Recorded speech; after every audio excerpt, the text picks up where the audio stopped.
Welcome back mga teknik sa aking YouTube channel. Yan mga teknik, yan. Napako yung ating gulong na tubeless yan. Bali dalawang beses yan mga teknik napako. Isang DDoS tsaka yung isa pa mamaya. Papakita ko sa pangalawang video yan. Bunutin natin. Yan mga teknik yung kagandahan kapag ka naka-tubeless na gulong kayo bago may tire sealant. Kahit mapako yung inyong gulong, hindi agad basta-basta kayo mapaplat. Ang gagawin nyo lang ay bubunutin nyo yung pako. Basta hindi masyadong kalakihan yung mga gantong kalaki, hindi kayang tagpian ng tire sealant, pwede yan. Katulad nito mga teknik yan. Bunutin natin.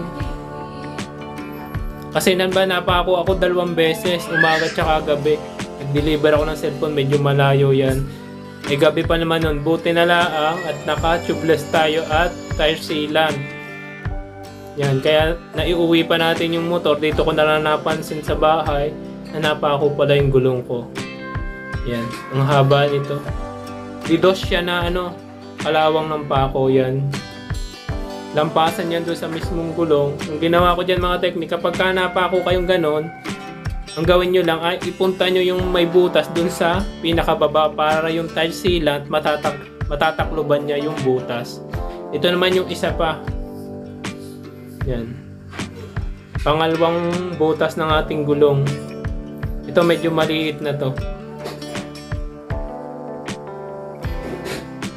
Mahirap siyang bunutin. Kasi sobrang lalim niya.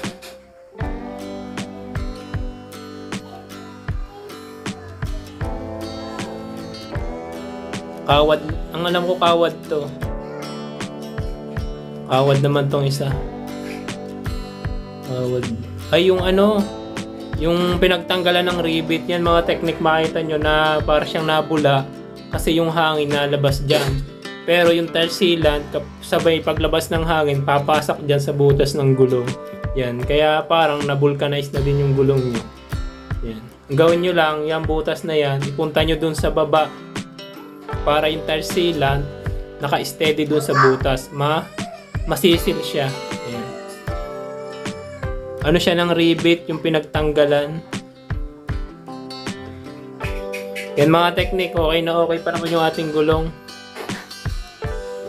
Kaya pagkagayaan kayo, halimbawa babiyahe kayo ng malayo, napakaganda kapag ka naka-tubeless kayo. Kahit mabutas ang gulong ninyo, mapako, hindi basta-basta mapaplat. Yan, share ko lang sa inyo mga teknik. Okay pa tong gulong natin na to. Yan mga teknik, kung may tanong kayo, huwag nyo kalimutan mag-comment, mag-subscribe. Salamat sa panonood and God bless. Mga teknik, at sa bago pa nating ka-teknik, iniimbitahan ko po kayo na sumali kayo sa aking raffle. Pwede kayong mga teknik manalo ng libreng LCD, libreng gawa ng cellphone. Mga teknik, ang gagawin nyo lang ay magko-comment kayo kung anong problema ng cellphone nyo at kung anong kailangan ng LCD. Pagka napili kayong mga teknik doon sa ating raffle, pwede na kayong manalo ng libreng LCD at libreng gawa ng cellphone. Kaya mga teknik, ano pang hinihintay nyo? Like, share, and subscribe. Lagay ko po mga teknik yung link sa description.